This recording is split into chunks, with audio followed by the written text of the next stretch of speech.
Have you felt yourself slowly unraveling from the life you once knew, as if the things that used to comfort you now feel strangely hollow, and the roles you played no longer fit your skin? There is confusion, yes, and grief. But beneath it all, there is also a quiet voice that refuses to die, a whisper from the depths that urges you forward, without explanation. Carl Jung would not have seen this as a disorder. He would have called it the sacred beginning. The signs may not look glorious from the outside. They may resemble fatigue, emotional withdrawal, even disillusionment. But make no mistake, this is not collapse. It is emergence. You are not falling apart. You are shedding. For Jung, the soul does not rise through comfort. It ascends through the symbolic death of everything inauthentic. When the world around you starts to lose its meaning, it is often because something truer within you is demanding to be born. You are entering the archetypal terrain of transformation, the liminal space between what was and what will be. And while the ego may panic in the face of such uncertainty, the soul recognizes the invitation. If you've been asking, what is happening to me? Why can't I go back to who I was? Know this: you are not being punished. You are being pulled inward, closer to the self.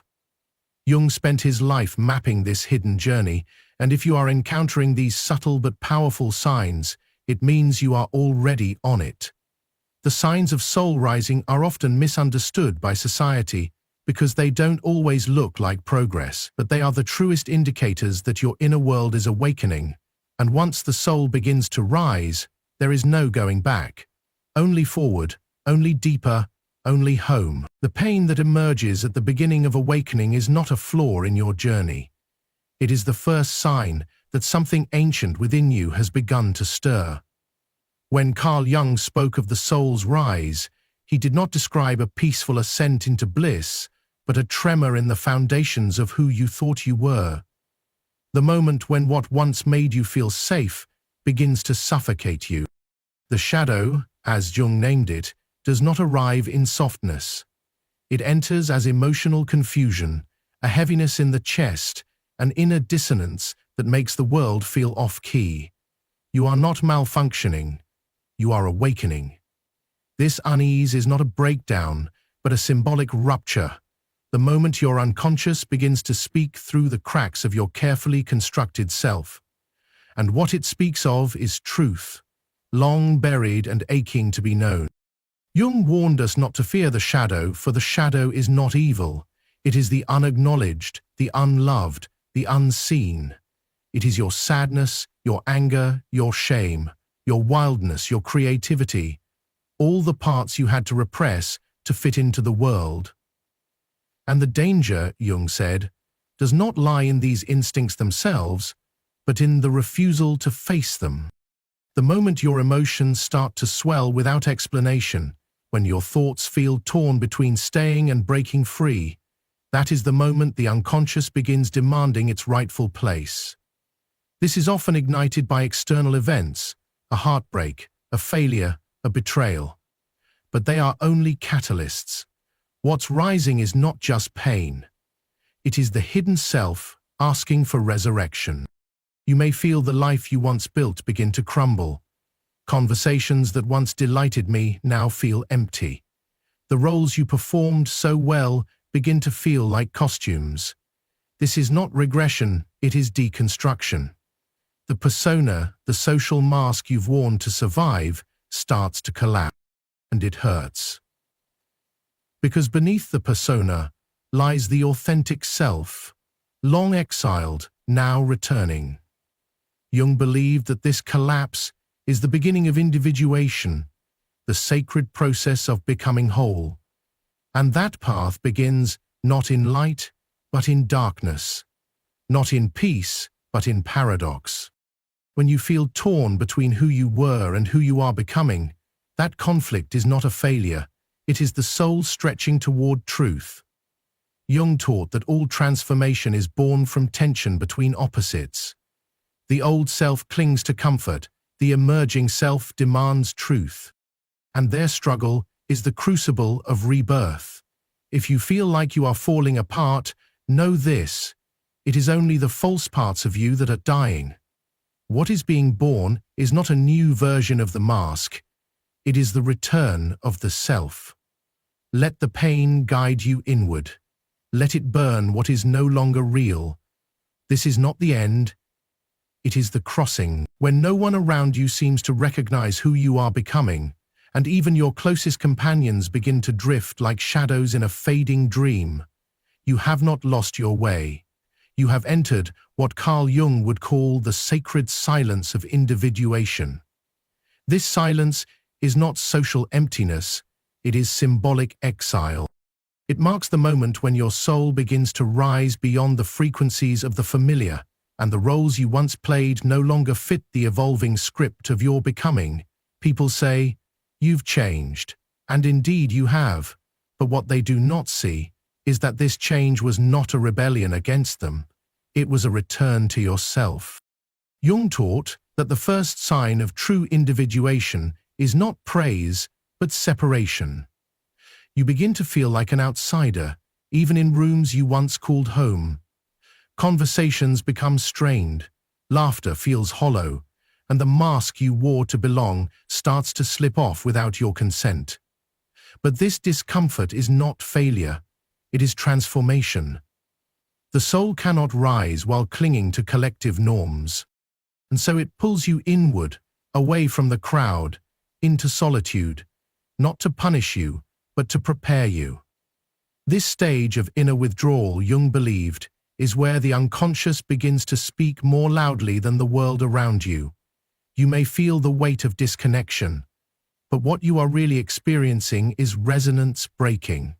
You are no longer in alignment with the energy you once shared. This is the sacred filter of becoming. It is not arrogance, it is alignment. As you pull back from noise, from small talk, from environments that demand your inauthenticity, you begin to hear something more profound. Your own inner voice. You are not lonely. You are being recalibrated. The soul does not speak through applause. It whispers through symbols, silence, and dreams. Jung understood that the journey inward is not easy. It is marked by guilt, confusion, even grief. You may mourn friendships that cannot grow with you. You may feel the sting of being misunderstood. But what is truly dying is the illusion that you ever needed to be understood by everyone. And in that death, there is profound freedom. This sacred isolation is the womb of your rebirth. It is where the old persona dissolves and the true self begins to emerge. Slowly, quietly, with strength. The opinions of others begin to lose their grip on your nervous system. Your worth is no longer dependent on your role in someone else's story. You find refuge not in external validation, but in inner knowing. When you no longer need others to see you clearly, you are finally free to see yourself clearly. Jung would say, this is where the self awakens, the source of your authenticity, sovereignty, and silent power. So if you are misunderstood, if you are being called inward, do not resist. You are not retreating. You are re-entering the truth. There comes a sacred threshold on the journey inward, where the soul can no longer bear the weight of performance. The mask you once wore with such ease begins to crack beneath the strain of your own truth. You cannot force a smile when grief is rising. You cannot pretend to care when your spirit feels hollow. You cannot nod in agreement when your very cells resist the lie. This is not weakness.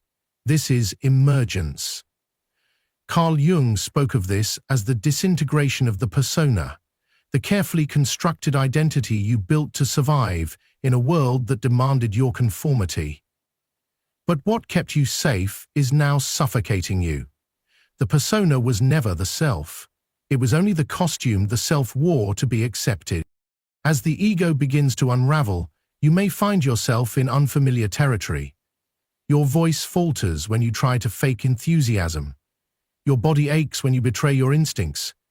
Your nervous system reacts with tremors and fatigue when you smile to keep the peace. These are not malfunctions, they are signals. The psyche is no longer willing to participate in the old script. The performance has ended. Now begins the unveiling. Jung understood that the ego, though necessary, is not meant to rule the psyche. It is a servant, not the master. And when it clings to control, it resists the soul's quiet rebellion. The ego will cry out that you are unraveling, failing, breaking apart. But what you are truly doing is breaking open. This dissolution is sacred. It is the tearing down of false structures so that something more authentic can take root.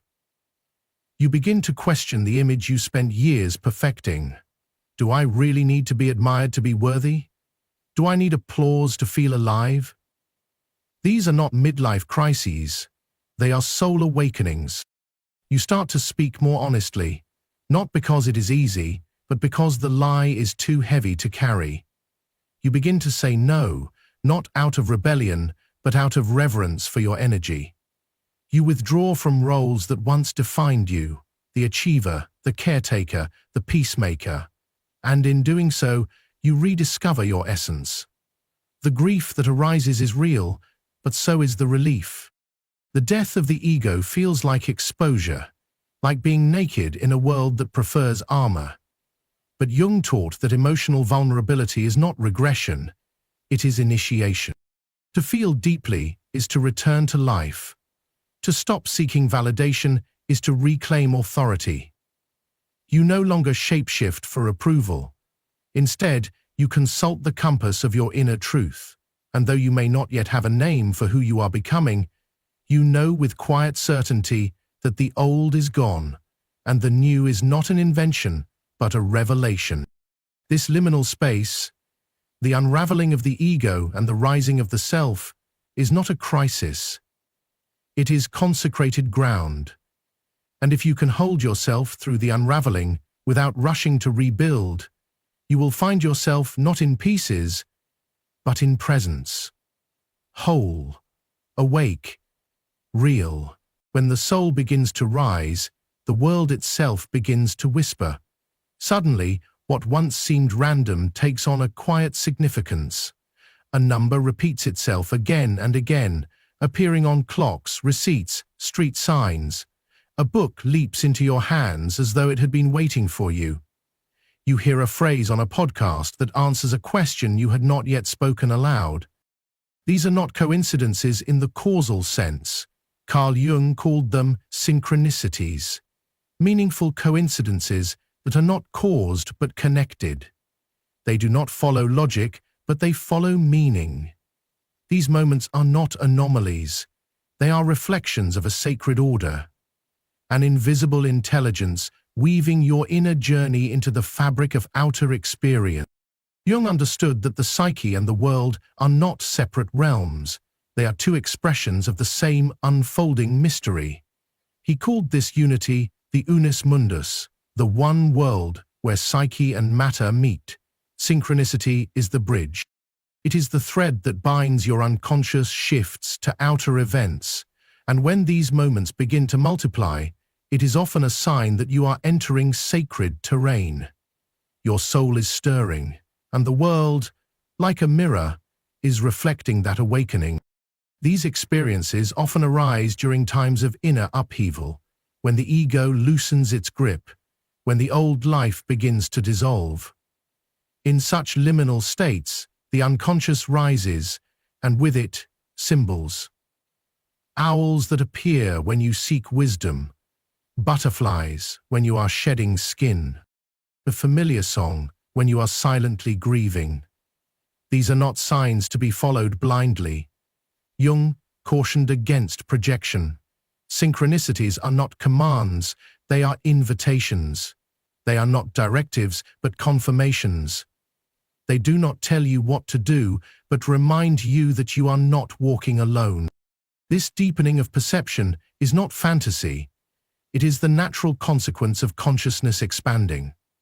As you awaken, the world becomes symbolic. A broken glass may echo a breaking identity. A storm may reflect the chaos inside your heart. The unconscious speaks in images, and the more you listen, the more life begins to speak back. Synchronicity is the soul's quiet language. It asks not for belief, but for attention. When you see a pattern repeating, when a dream overlaps with reality, when a thought is mirrored by the world outside, pause, feel, ask, what is my soul showing me now? Because your rising is not just an inner event. It echoes outward, touching the fabric of existence itself. In those moments, you are no longer a bystander. You are participating in the sacred dance between the seen and the unseen. And if you pay attention, you will hear the universe whisper back, "You are on the path. Keep going." When the soul begins to rise, it carries within it a hunger that no longer tolerates the shallow, the artificial, or the empty repetition of habit. What once entertained you now leaves you hollow. The scrolling, the noise, the praise, the performance, they no longer satisfy. There is a stirring, an ache, a whisper in the silence that says, "This is not enough." Carl Jung would not call this boredom. He would name it what it truly is, the awakening of the deep psyche, the call of the self emerging through the cracks of the persona. It is not depression or disinterest, it is the soul remembering its own depth. Jung believed that human beings are not merely biological organisms, striving for survival or pleasure. We are mythological creatures, wired for meaning, for symbols, for truth. The moment this yearning awakens in you, a kind of inner divorce begins. You part ways with the false gods of performance, popularity, and approval. They may still circle around you, offering fleeting moments of validation, but they cannot fill the inner cup anymore. You reach your goals and still feel empty. You receive recognition and feel nothing. The life you built starts to feel like someone else's reflection. This is not failure. It is the beginning of alignment. Jung called this rupture the collapse of the outer program. What society told you would make you whole no longer holds, and what rises in its place is not clarity, but questioning. Why am I here? What am I not facing? What truth have I silenced in order to belong? These questions are not a detour, they are the path. The soul does not awaken with answers, it awakens with longing. This longing is not satisfied by consumption, it demands communion. You no longer crave distraction, you crave depth. Your attention turns to ancient texts, timeless wisdom, archetypal stories. You read not to escape, but to remember. You listen not for entertainment, but for echoes of truth. You find yourself walking in nature, lighting candles, staring at the stars, journaling late into the night. These are not meaningless acts. Jung would say they are ritual gestures through which the unconscious speaks. In these small sacred acts, the soul finds nourishment. As you awaken, your conversations change. You can no longer tolerate empty words. Small talk feels suffocating. You yearn for truth, for vulnerability, for real connection. Jung taught that true dialogue begins when the persona fades and the psyche speaks. And when that happens, your relationships transform. Some will fall away, others will deepen, but all will be filtered through the new voice rising within you. This hunger for meaning is not a phase, it is a return. The return to the self, to your original essence, before the world taught you who to be. It is not about quitting your job or leaving society. It is about reorienting your life around what matters. Jung believed the self does not seek status, it seeks wholeness. And when your accomplishments no longer feel like home, it is not because you are lost, it is because you are being called into something real. Once you have tasted this depth, you will not settle for the surface again. You will walk differently. You will choose differently. Because now, you are not just living, you are listening. And what you are listening to is your own soul rising. When your soul begins to rise, it rarely announces itself with clarity. Instead, it whispers through dreams. Not idle fantasies, but luminous fragments of truth emerging from the deep. You begin to dream with an intensity you cannot explain. Some dreams disturb you. Others stir something beautiful and ancient in your chest. You awaken with symbols etched into your awareness. A face, a number, a phrase that lingers like smoke. You cannot shake the feeling that it means something, and it does. This is not random. It is the unconscious speaking in its native tongue, image, emotion, and symbol. Carl Jung called dreams the royal road to the unconscious. He saw them not as distractions, but as sacred letters from the soul, sealed in mystery and delivered each night while the ego rests. When your outer life unravels, your dream life takes form. This is not chaos, it is reordering. The psyche, no longer confined to the persona or social mask, begins its descent inward and returns bearing truths your waking mind cannot yet articulate. And this guidance often arrives in the language of archetypes. The wise old man, the wounded child, the shadowy figure chasing you through a forest. These are not mere characters, they are the living forces of your inner mythology. Each one carries the emotional truth your ego refuses to face. Recurring dreams are especially potent. The same house, the same chase, the same symbolic death. Jung believed this is not repetition, but insistence. The unconscious does not whisper once, it returns again and again until the conscious mind can receive it. Not to torment you, but to guide you. Nightmares, though jarring, are not punishments. They are confrontations with what you have buried. The chase means you are fleeing from the truth. The fall signifies surrender. Death is symbolic of ego collapse. To engage these dreams is to step into the alchemical chamber of transformation. Jung urged his patients to write them down, speak to them, and above all, listen. Because the dream is not there to confuse you, it is there to wake you. And when you begin to see your dreams not as illusions, but as sacred rituals, something extraordinary happens. You start living in two worlds, the outer world of form and the inner world of meaning. The line between them blurs. What was once just a dream now becomes a compass. You realize your soul has been speaking to you all along. You were simply learning how to understand its language. There comes a moment on the soul's journey when fear no longer signals danger, but transformation.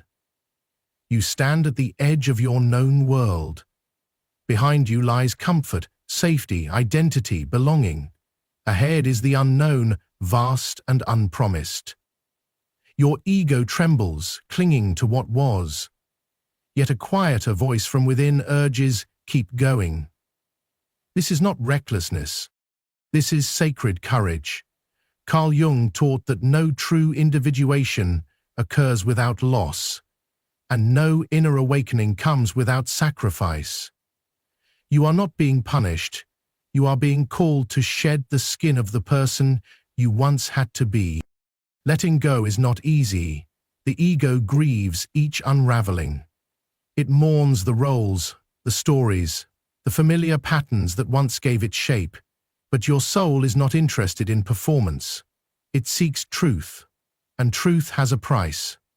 You cannot become who you truly are while clinging to the scaffolding of who you were told to be. Jobs fall away. Relationships change form. Your interests shift. Even your name in your own mouth can sound foreign. This dissonance is not dysfunction, it is metamorphosis.